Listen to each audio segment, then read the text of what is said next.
Okay, so again, this is the Service Unit Registrar training, and we've got a lot of information to share. So we're going to go ahead and jump right in with a poll. And this is just to kind of see who is out there today and what information that you have or how long you've been doing this. And I'm going to capture that here. We're going to launch that. Okay. And if you could take just a few seconds to open, click on one of those selections, that would be great. Okay, I'm seeing the numbers start to come in.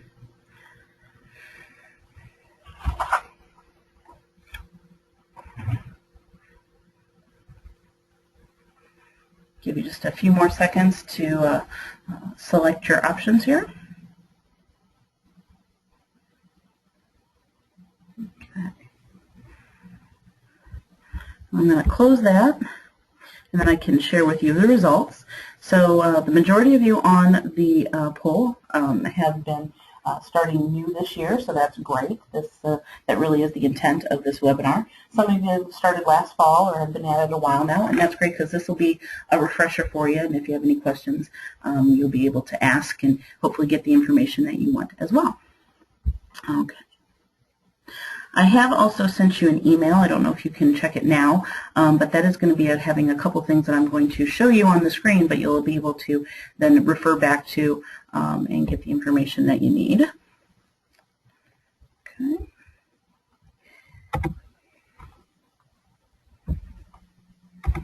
Okay, so basically the objectives of this group training is to help you understand your role and responsibilities as a service unit registrar, be able to assist you with one of your tasks, which is assigning new troop numbers, understand how to complete registration on paper and also online through e-membership, give you an idea of what reports that we send out and how you as the registrar can use them in conjunction with your service unit director.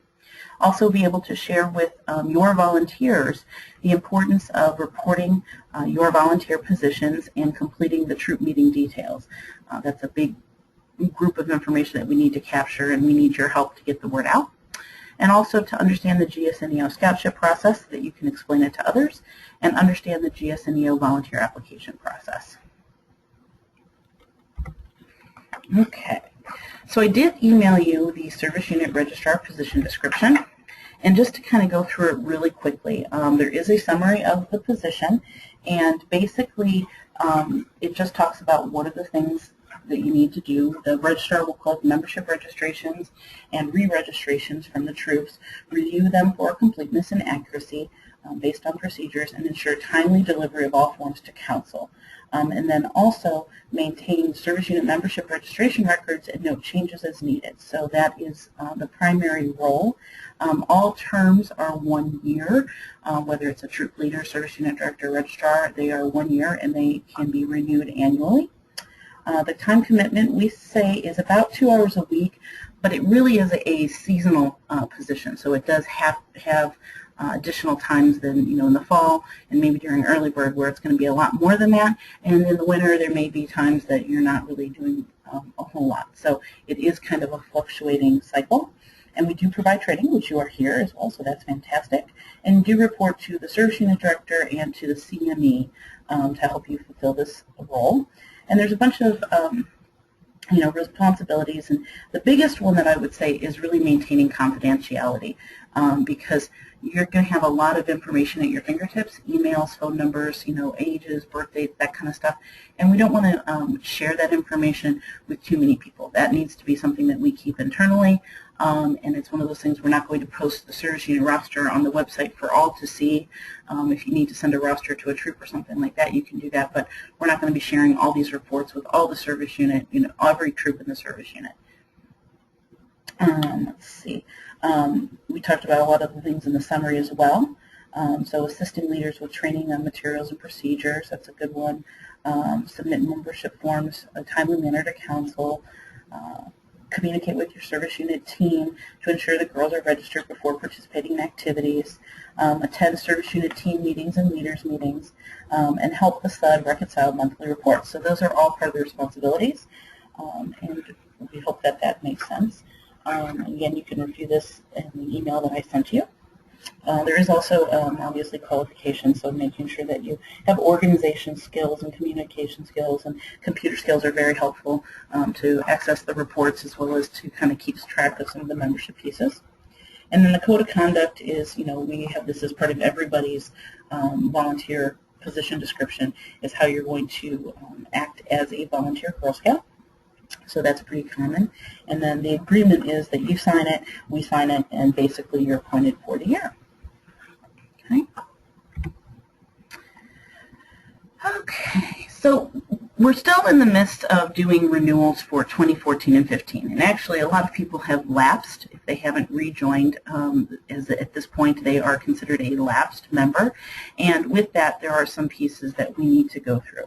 And one of them is talking about how to renew after September 26th, which was basically the end of the year for us. And so the best way is to do it online. And we're going to talk about that in a little bit. But adults can definitely renew themselves and their own child online. The troop leaders, as of the end of the year, lost the ability to go in and renew the entire troop, because anybody that was a member and didn't renew fell off the roster when we went into the new membership year. So if there's a girl in the troop that wasn't sure if she wanted to early bird and did not renew before October 1st, she's no longer showing up on that troop roster, so the leader has no way to actually add her or renew her. So the best way to do that, if a troop leader needs to renew an entire troop, is to do that by roster. And we're going to talk about that in a little bit, so we'll show you how that whole piece works.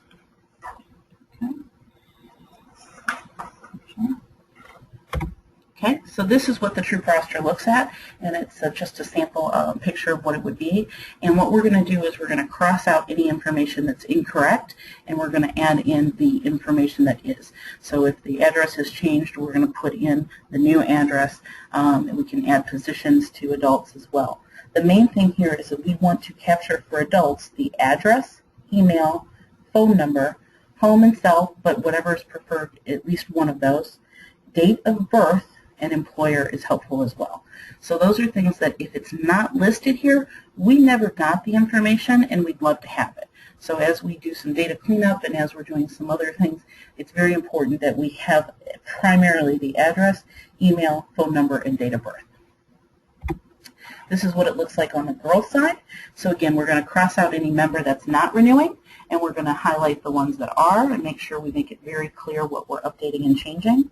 And you can see here, for example, we want the address, email, phone number, again, home and cell, or whichever primary one they want to give us, date of birth, that's month, date, and year, the school that they are attending, grade level, parent, guardians, and we'd like at least one, and whose custodial care they're in.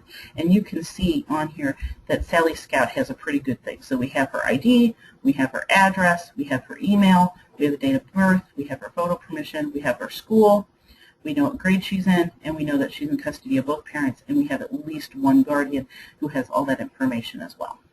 Okay, so that's great.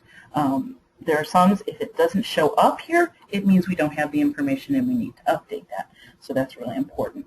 Okay. If someone is requesting Scoutship for membership, you can just write Scoutship in next to them, and we will treat them and process them as a Scoutship.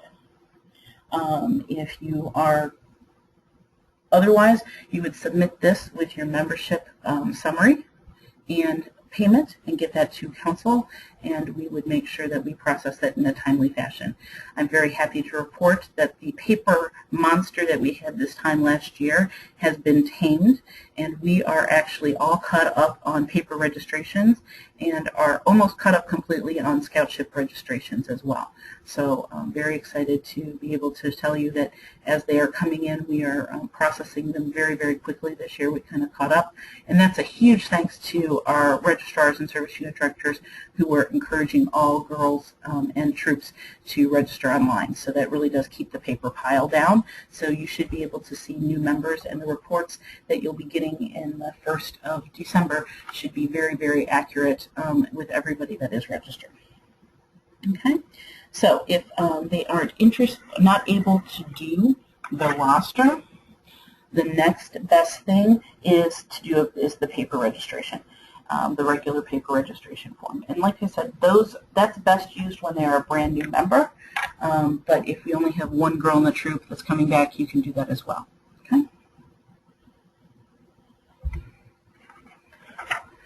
Scoutship is a big thing with us. We do want to make sure that every girl and adult has the ability to be a Girl Scout regardless of their finances. So we do offer Scoutship, which is our financial assistance. And we do base this on need. And girls can use this assistance for membership, resident camp, and summer camp opportunities. Those programs are for programs that are over $100. Programs, we offer pathway passes, so they can use those for one-day programs or any program that is offered in the Girl Scout Faces and Places that is indicated, as well as essential uniform pieces. And you'll notice that there's an asterisk on that, and we'll talk about that in a minute. Adults can also get assistance, and that would be with membership, training, and their essential uniform pieces. And here's a list of the type of essential uniform pieces that we're talking about. So with girls, it's their membership pins, their insignia tab, the council ID strips, their troop numbers, either a tunic, vest, or sash. They can choose a journey book of their choice, and they can also choose to get the Girls Guide to Girl Scouts. Adults, it's the same thing. It's their membership pins, insignia tab, and also a journey book. So those are what we consider essential uniform pieces. And that is what you can use your shop credits for in Scoutship.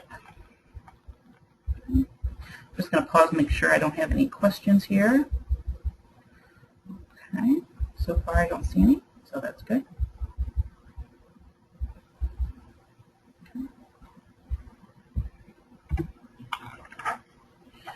So with Scoutship, we did have a couple of things. We do have a membership assistance form, which I'm going to show you in a minute. And that is, especially for girls who are renewing, that is very helpful. It helps us capture their school and grade level, which is something that we definitely need. And it also gives the opportunity for parents in the troop to help with the Scoutship. So of that $15 membership fee, maybe the parent is able to pay $3 and the troop is willing to pay $2, and then GSNEO will cover the other $10.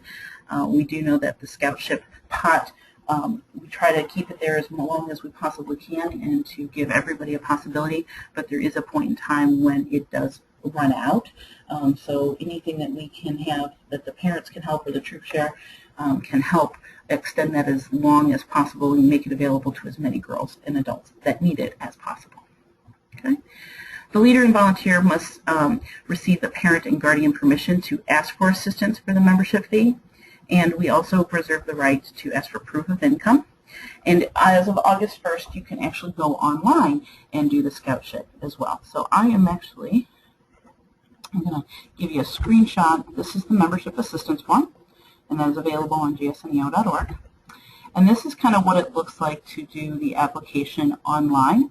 And I did send you the kind of instructions that go through how to do the whole Scoutship application online.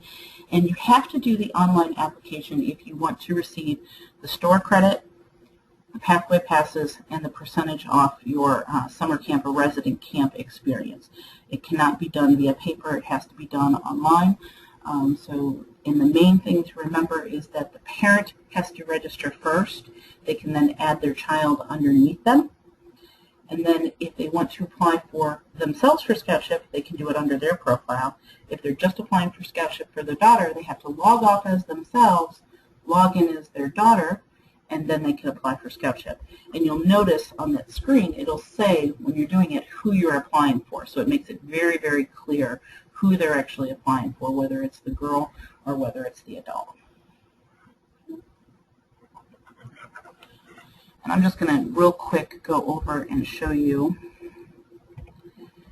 Bear with me one moment while I switch screens here. So if you are going to gsneo.org, you can actually click on either do a Scoutship in the search engine right here, and that will take you to the GSNEO Scoutship page, and there are detailed instructions. Again, like I said, I have sent these to you, but I will go ahead and click on those so you can see them. And this is what I have sent you, so it gives you the exact instructions so you can share that with your volunteers in your area. They can also direct them to where to find it so they can understand how to apply for scoutship. Okay. And then the button on here is actually where you would go to apply for scoutship. And you do have to log in at the top in order to apply for scoutship, so it will direct you to do that as well. Okay. And real quick, going back, but just because it's here, I want to make sure that everybody sees it while we're live on the website. This is our Renew Today site, and it has everything that you could possibly need to renew, so you can direct people to this page. And you can find it actually on the quick links. It's right there, Renew Today. And this will give you everything that you could possibly need to get registered for this year if they hadn't done that yet. There's renewal documents, the link to e-membership, all of that good information. And on here as well, while you're on there are the forms. There is a handout for parents to give them instructions on how to do renewals and how to get into e-membership, as well as, I wanted to say, there are video tutorials. So if someone's not quite sure how to log into e-membership, there's an actual video tutorial how to do that, as well as how to register online, as well as filling in your volunteer position code. So there's a couple of different videos in here that we want you to be aware of, and make sure that you can share that with your volunteers.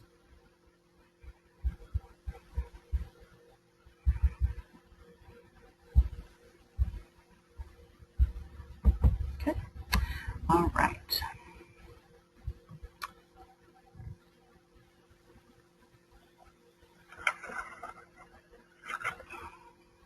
Going back to the PowerPoint here.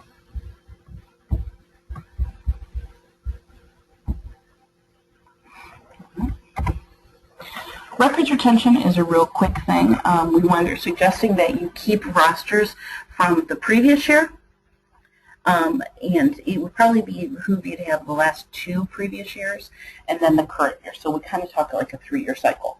Then when we're working towards the coming year for early bird, you can keep that and get rid of the year furthest out. But we do recommend that you keep rosters for that. And we suggest that you keep a list of troops for the life of the service unit.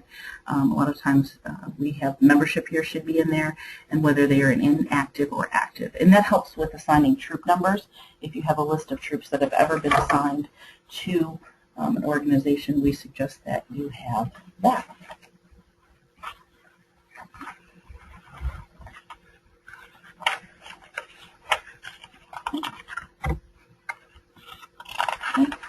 Troop numbers, as we talked about, is a job for the registrar.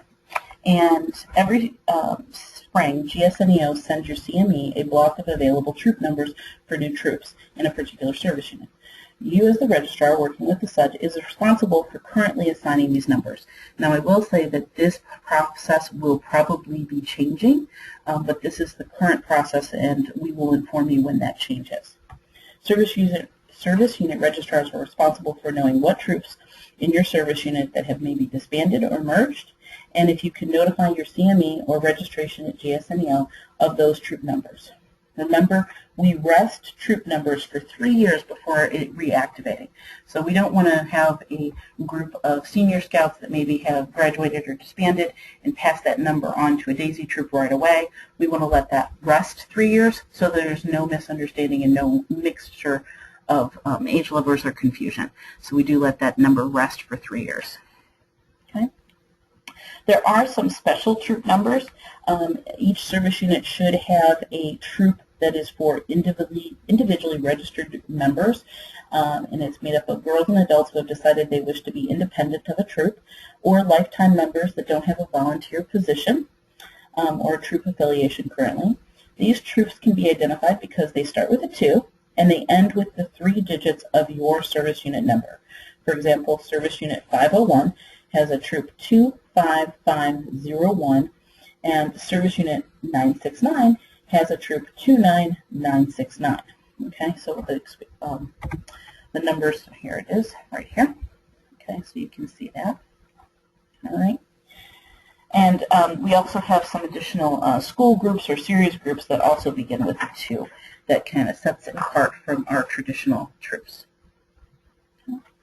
And please remember to encourage your volunteers to always use the 5-digit troop number. That's very important. A lot of times within the organization we have some repetitive numbers when you're just using 3 or 4 digits, so we want to make sure that you use the full 5-digit troop number when you register, when you're putting things online, when you're filling out paperwork, so we make sure that we indicate the right troop and get everything not confused.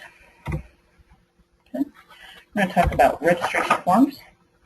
With our paper registration forms, make sure that you do the following things. Please print clearly. We have fillable forms that are available in GSNEO that you can type right on. Those are absolutely fantastic. There's no spelling issues or trying to determine what year is written down. So those are fantastic to use. We please ask that you include a due summary every time, and that's the membership registration summary. A lot of times it's referred to as the due summary. That's the membership registration summary, and that should be included with every batch of registrations that's turned in for a troop. And we ask that new members use the registration forms, and troop renewals, especially for 3 or 4 girls or multiple adults from the troop, it can be done by roster. And again, we're using the 5-digit troop number and the 3-digit service unit number. Okay. I encourage you to kind of look through the registrations as you receive them. Make sure that things make sense to you. There should be a troop number on each page in case things get separated. Make sure that you can read things. If you can't read things, we probably can't read things. You're going to send the forms to one of the closest GSNEO service area, so whether it's Macedonia, Youngstown, Canton, Lorraine, whichever one's closest to you, that works. Okay, and hopefully that makes sense. I'm not seeing any hands here. Okay. Oh, here Christina has a question. Hold on one second, Christina. Okay. How can we get a list of troop numbers that were assigned to the service unit, and how can we find the number of former troops? So let's see. We can definitely give you those information. If you either email us at registration@GSNEO, I can get you the list of the troop members that were sent out, and I can also give you a list of the troops that were active like the last couple of years in your area. Okay, so just send an email to registration@GSNEO. Okay.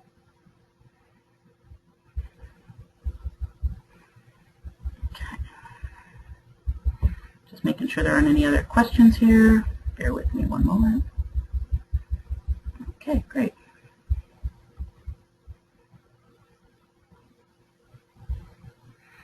Okay. So this is what the registration form looks like, and this is the one that we ask. It's kind of a summary sheet, so if you have any registrations turned in, paper forms, this is what should go with them as well as the roster. And a lot of this information is important as long as we have it the first time. So it gives us the information about when the troop meeting is, all of that good stuff. So you don't have to fill it in every time, but we want to make sure it's filled out at least once for each troop. A lot of this information is also asked online, so and we're trying to make sure we have very good, clean records at the moment. So we are asking that you do pay some attention to this piece. You'll notice that it also asks that you do kind of a summary of how the payments are coming in, so that all happens on this sheet as well. This is the adult membership form, and please note that we are asking for date of birth. It is a big piece that helps people, especially with common names, how we differentiate between Peggy Smith, so to speak. So we want to make sure we get the right one. The date of birth is very important, so we do ask for that. Okay. All right, and this is the girl membership form. So, and like I said, there are fillable forms online, so it is very easy to use those. They can type right in and print them out. It makes it very simple to use and very easy to make sure we get the names spelled correctly and the information in correctly. Okay. Okay. As I was showing you on some of those videos, we do have a Troop Leader's Guide to e-membership as well as a Parent's Online Registration Guide, and there are videos there to support those as well. There's also a self-reporting volunteer positions, instruction sheet, as well as a video. So we hope that you can take a moment to look those over. Okay. This is what our membership portal looks like, and the information over here, the current member login, is if they have logged in and used the membership before, this is what they're going to use. If they haven't, they need to click over here in the new online account. And what it does, and I'm just going to kind of go through it real quick to help you understand, is it's going to search our system to find out if they're in there. So if, say, a parent has decided to register themselves and renew their daughter, and they've not been in e-membership before, they can click in here, and when they click on New Online Account, it'll actually ask them to put in their information, and then it's going to search our database to see if it can find the person that's in there. So if the girl was registered before and the parent was a guardian, they should be in there. What we seem to have the most problems with and where people get hung up is if one, the name or the address doesn't quite match exactly. So they maybe are, if we talked about Peggy Smith, but she's in initially as Margaret, but she looks under Peggy Smith, it's not going to find her because it doesn't consider her a match. It's also run into issues where Peggy Smith maybe didn't give us her email address, and the system does rely on an email address, so that's very, very important, because what happens is once it finds them in the system, the next step is it sends them an email that contains a link to create their username and password. And that's a security measure to make sure that it's not just allowing anybody to log in and see the details of our membership. It's going to use the email address that it finds in the system, and it's going to send the link to that address. So it assumes that there's an email address in the system, and if there is, it's going to send them that information. If not, it's going to give them an error message and tell them to contact us. So that is one of the big issues that we do have. The other one is birth date.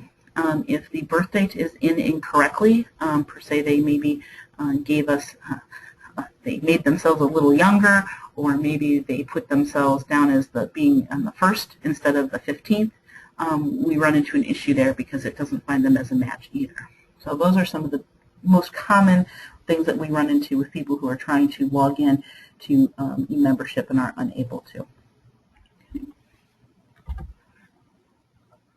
Okay. So this is kind of in one of our pictures. I showed you these on the website, the early bird video, so it shows you exactly how to log in, and that's what we like to do.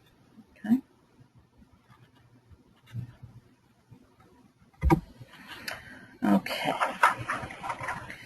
Individually registered members are IRGs, is what we call the individually registered girls, and these are girls that we talked about a little bit earlier that are registered to Girl Scouts but don't necessarily belong to a troop. We in the past had called them Juliets, but they also are just known as individually registered members or girls, and they are assigned in that special troop number that we talked about in the service unit. So they can do that. One of the things that a lot of people don't realize is, just like a troop leader does, we can have an O1 or a troop leader assigned to the IRG group, that special troop number we talked about, so that someone in your service unit can actually kind of maintain that list and also keep them involved. So if you wanted to send them an email about something that's happening at the service unit, whoever that person in the service unit that's designated to work with the IRGs or the IRAs, individually registered adults, could send them an email and let them know about the upcoming father-daughter dance or the camporee that you guys are doing, service unit camporee. So you want to make sure that there's somebody within the service unit that is has indicated that they are the O1 for that troop, so that they can maybe keep everybody up to speed and up to date. Okay. Lifetime registrations are very also important. They are only available for adults, so lifetime memberships are available to adult members and graduating seniors. And the graduating seniors is one that I want to make sure I call your attention to, because there is a timeline on this and a deadline, and it has to be in by September 1st of the graduating year. And that is actually the date that GSUSA requires. It is the date that is listed on the adult membership form.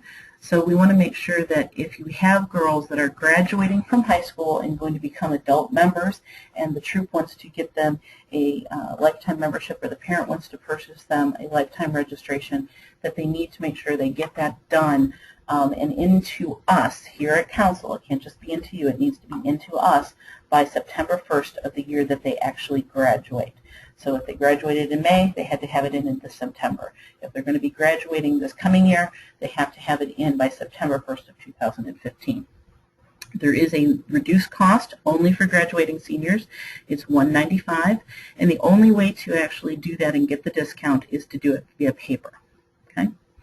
Adults can choose to become a lifetime member and pay $375 once, and they can either do it via paper or online, and then they are lifetime members, and we usually assign them either to the service unit or into the IRA special troop, so that we don't lose them, but they are going to be part of your organization. If they're still working with the troop, that's fine. They can reside with the troop as well. Just going to make sure before I move on that I didn't see a hand. Okay. Don't see anything here. Perfect. Hopefully it means everybody's understanding. Okay, good. All right. So next is the volunteer application process and volunteer position codes. When you go to the GSNEO site and you look under volunteers, there is a ready to get started. So this is kind of where it exists. It's under volunteers adults, and then the tab is called ready to get started. And when you click on that, these are the 4 steps that you will need to do to become a volunteer. So the first step is to complete the volunteer application, which helps us determine what they want to do. Then they're going to complete the criminal background check. Okay, and this actually is, apologize, this is old. We switched vendors, so it's a slightly different thing. There is 2 codes, and either it's self-pay or council pay. And if volunteers are willing to pay the $1 to $2 to pay for their own background check, they use the code self-pay, and it's all one word, no spaces. And if they would like council to pay for that, then it's council pay. And those are the codes.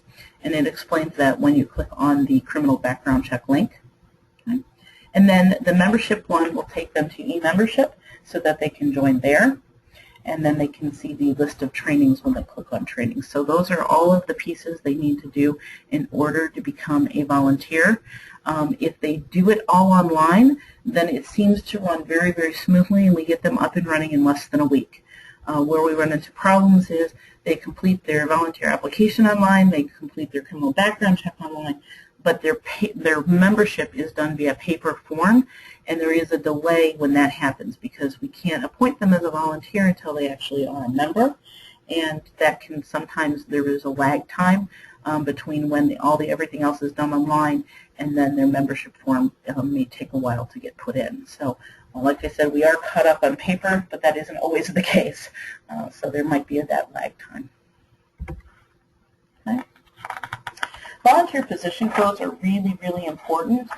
It's how GSNEO communicates with our target audience. We use that to pull email lists as well as mailing lists. Volunteers that have position codes are sent information like the ALE Adult Learning Guide as well as volunteer publications, whereas adult members who don't have a volunteer position don't receive those. So it's really important to list all of your volunteer roles so that you don't miss out on the importance of communication that may be coming from GSNEO. Many volunteer positions are pending and have to be approved by council before you're active. For our leaders and advisors, they must be a member with current background check before we can activate their position code. So we wanted to make you aware of that. Also, we wanted to say that you can be the leader 01 for your service unit. When you do that, you're able to then log in and see anybody who is sitting and assigned to the service unit level, and that'll give you mostly girls and adults that are waiting to be placed. So sometimes it's a good idea to have someone in the service team, just like it is to have someone in the service team assigned to your IRG group. It's also a good idea to have somebody assigned to the service unit so that you can see who is assigned to the service unit and who might be there. Okay? So I do encourage you to do that. And before I jump into monthly reports, I am going to take you back to the website. Bear with me.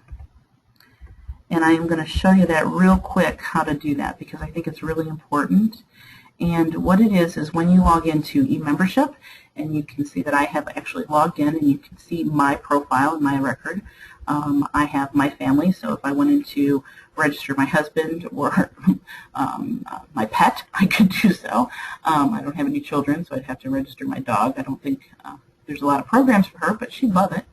No, she loves the cookies. Or I could register my troops. If I have multiple troops, I can click on that to do that. But I can also indicate down here how I participate.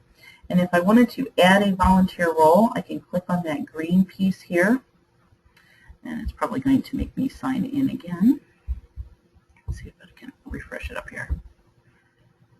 Nope, it logged me out, so bear with me one moment.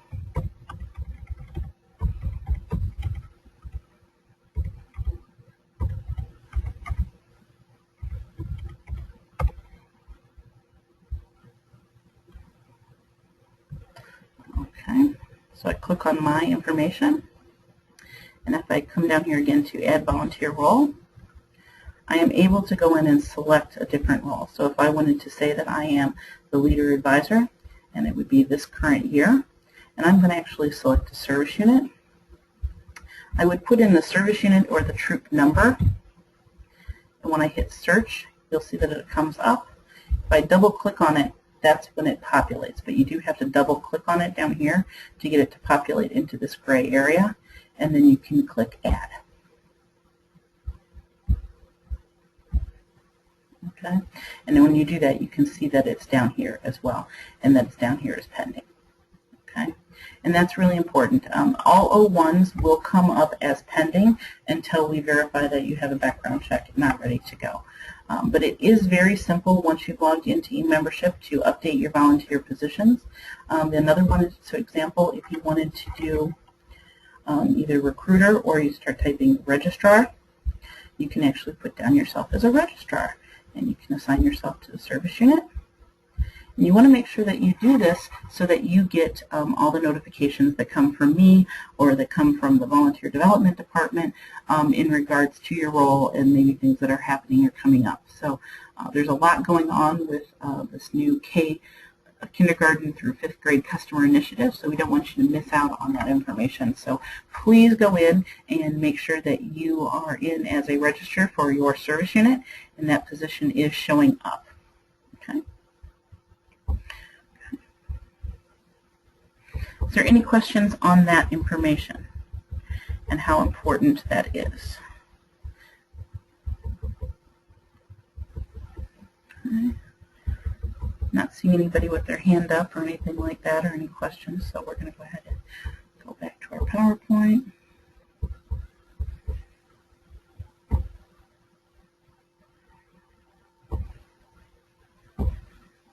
There we go.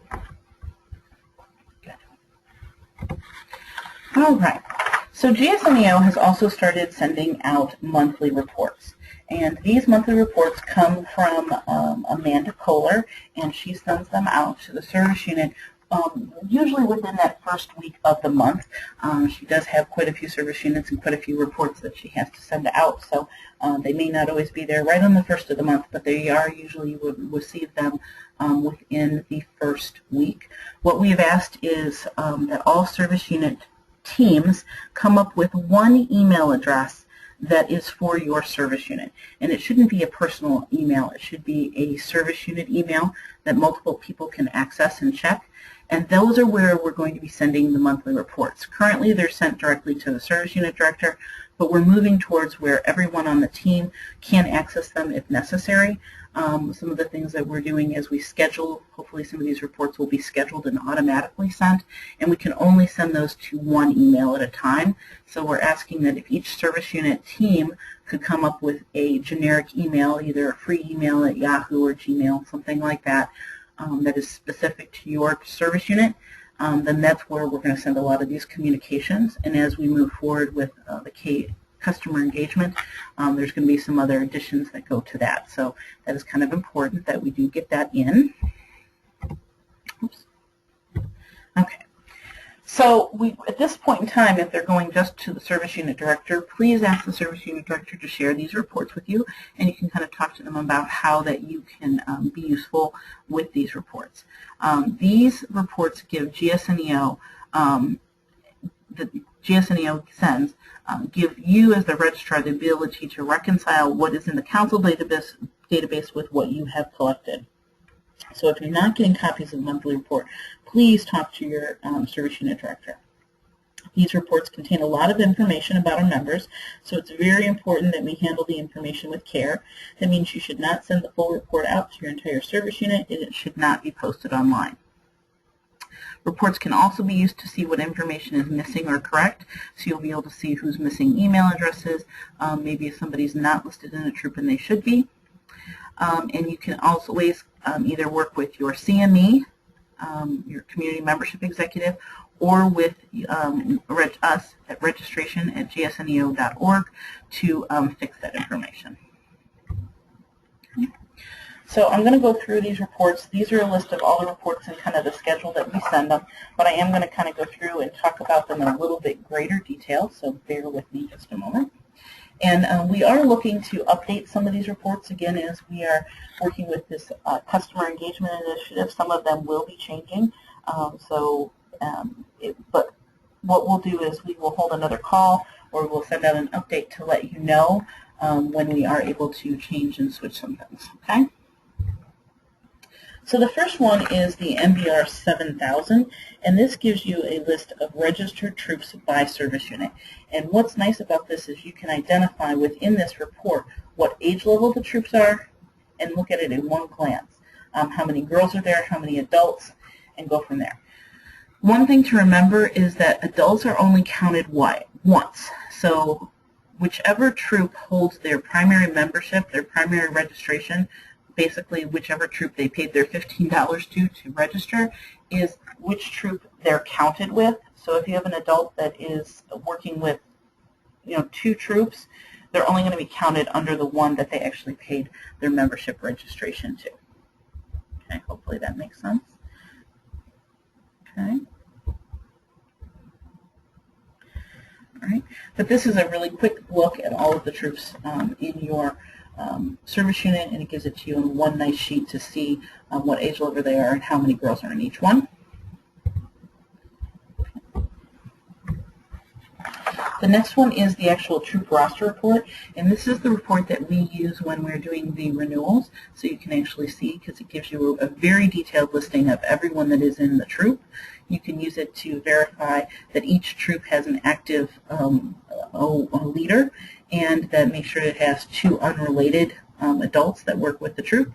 And it also, like I said, is perfect for pulling when you need a roster to re-register with. Okay. The next one is active troops with meeting information, and this report gives you a list of all of the troops in your service unit with their meeting information if we have it. So if they go in and update e-membership with their troop information, or if they just recently did the troop information survey, we are actually moving that information into Personify. That information will show up on this report. It is a very helpful report for placing girls. You'll be able to see very quickly when troops are meeting, what age level they are, and where they're meeting. Again, troops are asked to complete this information online, and they should update it every year. And we also ask this information on the early bird checklist, as well as the membership registration summaries. Okay? And again, we want this to be as complete as possible. So we really want to see in here that there is how often they're meeting and have an age level.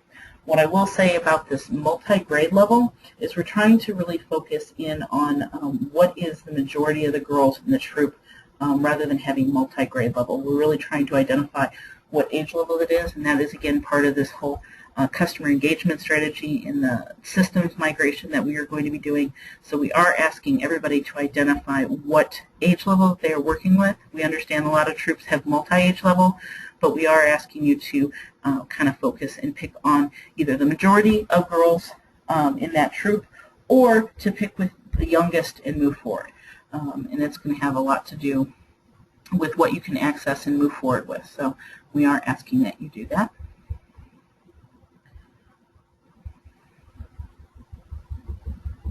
Make sure there's no questions there. Again, if you have any questions, don't hesitate to raise your hand or put it into the question log. Okay. The next one is the service unit roster, and this is very similar to the troop roster, but this list includes anyone registered to the service unit. It's also a little less detailed than the actual troop roster, so it's not as easy to pull out individual troop rosters from this, but it gives you a lot of people on more of a full look at the entire service unit than the troop roster. So you can see everybody that's registered to the service unit as well as the troop. It divides them up by troop number, but it doesn't have all of the details like custodial, school, grade level, that kind of thing. Okay. This is the individually registered roster by service unit, so this shows you great detail in the same way as the troop roster did, who is registered to the service unit. So we have this as well. Okay. This is a report of anyone in the service unit that we have that does not have an email address. Again, as we move forward with e-membership, the new customer engagement piece, as well as some of the other wonderful toolkits and things that are coming, emails are going to be very important. So we are asking everybody to provide us an email address, and we are using this to help us clean up some of that data. We do use this as well, and this kind of is a report that helps us reconcile what position codes are out there. So it looks at a leader that was like, per se, an 01 or a leader last year, but is not registered with that same position this year. So we can verify to see if there's anybody missing. We can use it to identify troops that have either changed leaderships, and we can pull it for any of our position codes, whether it's the co-leader, the troop committee, trainer, service team, all that good stuff. So this is an interesting report that you can pull, and we only send this a couple times a year, usually in the fall, to kind of help us clean up some of those pieces. Okay. The next one is the volunteer status report, and this one gives you a listing of everybody in the service unit who is a volunteer and their security level. If they are not on this list, it probably means we have not received their criminal background check or it has expired. So we can use this to identify volunteers who are missing their criminal background check or to see if anybody has restrictions. And you can see over here in the security level, it'll give you no restrictions. It'll also give you whether or not they have, they're not able to drive or they're not able to handle money. So you'll be able to see all of those pieces, okay? All right. So these are some of the ones, again, talking about data cleanup. It is really important, and we've been holding calls with the service unit directors and the organizers and recruiters to help us do some of this, as well as registrars, to clean up some of those things. So we want to make sure that each troop has at least one leader and a second adult. And one of the things that we've learned is that the O2 position, so to speak, is going away. So anybody that's currently in O2, we can make them an O1.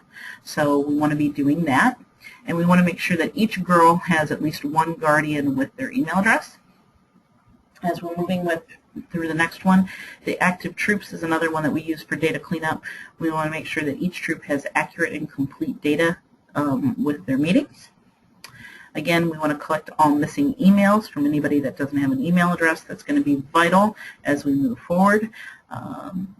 And then the last one is also making sure we have volunteers indicated by a position code. Okay.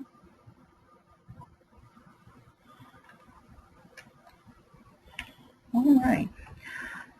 That is pretty much my agenda. I don't know if anybody has any questions. I am more than happy to answer them at this time, go through anything that you might have. If there's anything I can assist you with, if you haven't received reports or anything like that and you'd like to, I can also do that.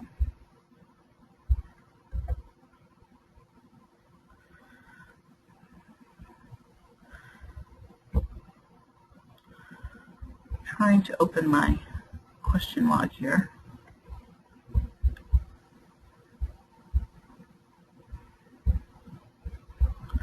Does anybody have any questions? Oh, I can't see them, but if I can, bear with me.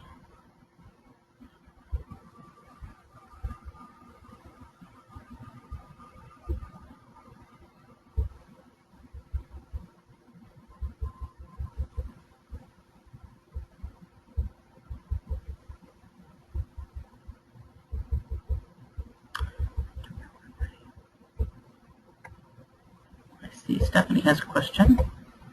I'm trying to pull it up, Stephanie. Bear with me one moment.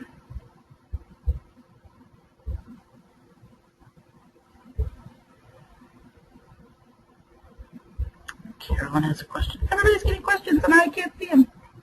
Oh no.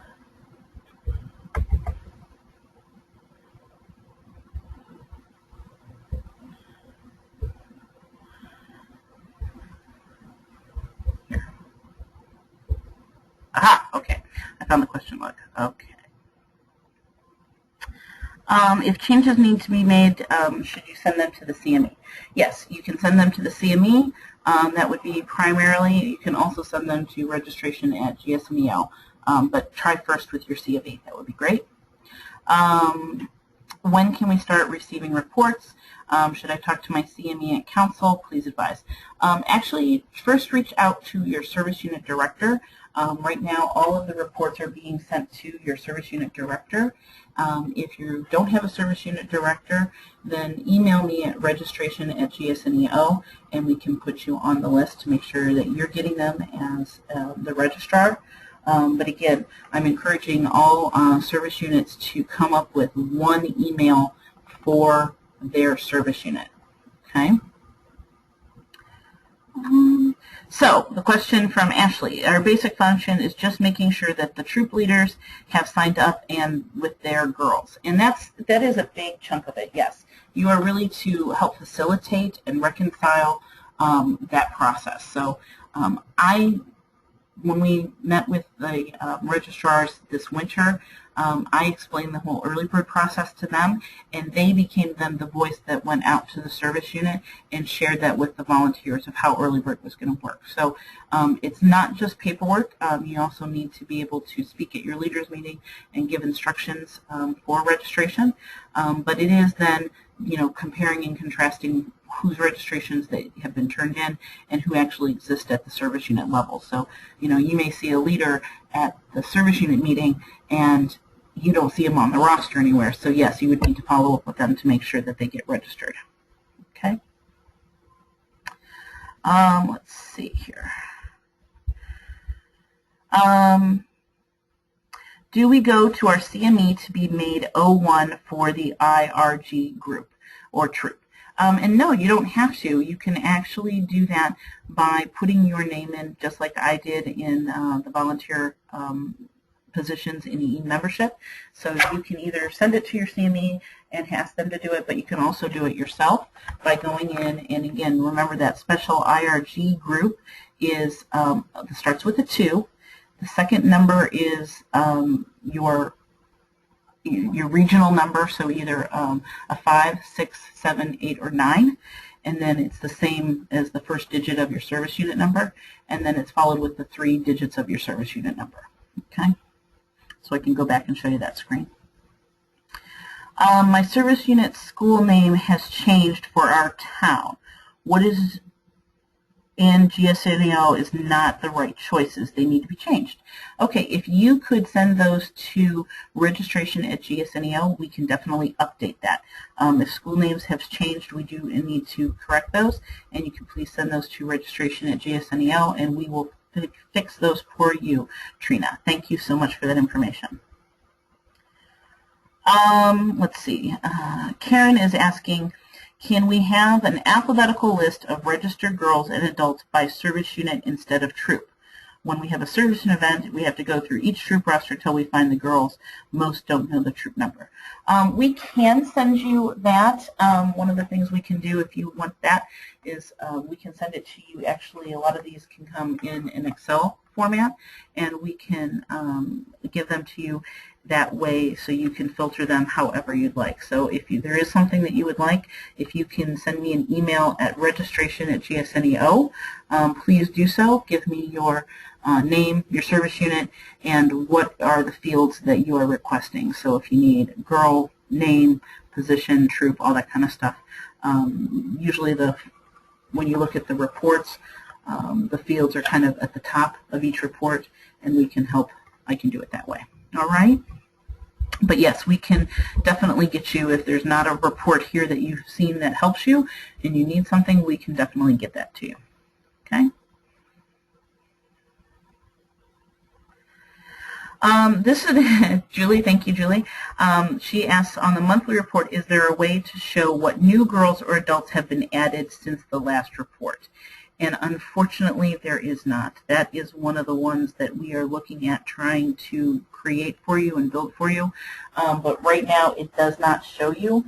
The best, and it's not even a great solution, but the best solution would be to probably be looking at the first report I showed you that gives you a list of the members by troop number and just a number, and to see where those numbers have gone up. But unfortunately, there isn't. Let me talk to Michael and see if maybe we can pull a report that will help you with that. But at the moment, there is not a static report that has that information. Okay. You guys are asking wonderful questions. Thank you so much.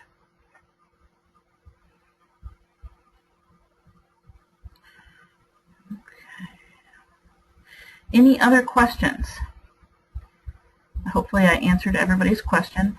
The biggest thing is if you come across a question and need to ask it, don't hesitate to send it to registration@GSNEO. That comes directly to me, and I do respond to those as quickly as possible. So I'm happy to give those to you. So please, if you have a question, aren't getting what you need, feel free to use that to get to me. Christina, you have your hand up. I can try to unmute you, and you can see if you want to talk. Are you there, Christina? I don't know if you can. I can't hear you. Maybe you could just type it into the question bar. I don't know if that computer's set up. Okay. No mic on that computer. All right, no problem. Okay. Does anybody else have any questions? I hope that everyone feels that this has been helpful. Make sure that if you're a new registrar, don't get overwhelmed. There are a couple of very experienced registrars in here. I would encourage you to reach out to your CME and ask for tips and tricks. We can definitely share those with you. Julie Ash has attended a couple of registrar trainings with me before and usually does a great job of giving some tips and tricks that she's used as a registrar for many, many years. Okay. And Christina asks, the list of troops, will it be sent by troop and not only service unit? I'm not quite sure, Christina. The list of troop is sent by your service unit, so we don't send more than one service unit at a time. It's just sent for one service unit, and it lists all the troops in that service unit. So you will get that. And when the troop rosters come, they all come in one big PDF. So you can print individual pages if you need to, but it is all one big PDF with all the troops that are registered to your service unit. If that didn't answer your question.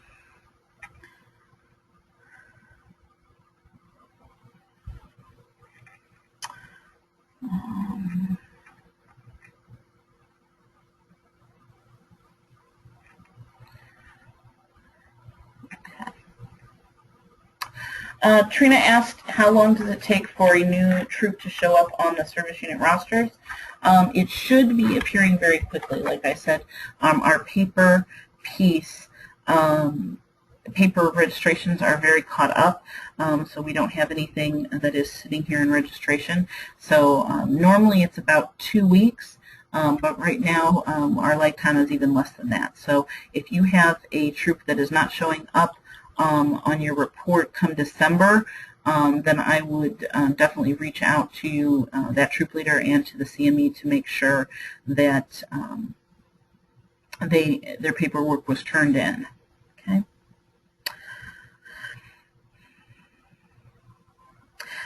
So definitely, Ashley wants to see the reports in the flesh. She thinks that that would definitely help to understand what I'm talking about, and it definitely will. So what I would do is reach out to your service unit director and email them to see if you can get a copy of the reports for November. They should have received those last week. So I would request to see those reports. If you have any questions after that, you're more than welcome. The ones for December, usually, like I said, they go out the first week of December. And I encourage you to reach out to your service unit director to make sure that they share those with you. As we move forward and each service unit gets one email, it'll be a little bit easier. Okay, Carolyn asks, do we just contact GSNEO to transfer girls from one troop to another if needed? Or is there a way to do it online? And unfortunately, there is not a way to do it online, Carolyn. You do need to either contact your CME or you can email registration@gsneo.org and I will transfer the girls for you. So thank you. Good question.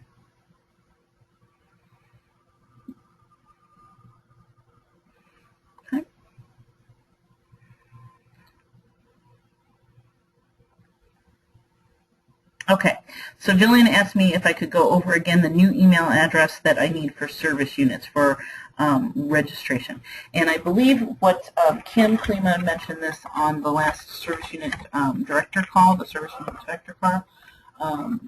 But what we are doing is asking each service unit to come up with, if they don't have it already, a generic service unit email. So it might be service unit 961. At gmail.com. And if you could send that to myself at registration@GSNEO and to Mandy Kohler at membership@GSNEO, that would be very helpful, because then what we can do is we will make sure that we get those listed. And then as the service unit team, if you share that email address with your group, so that the registrar and the service unit director both log in and check it, that would be very helpful. Okay? Does that answer your question, Jillian?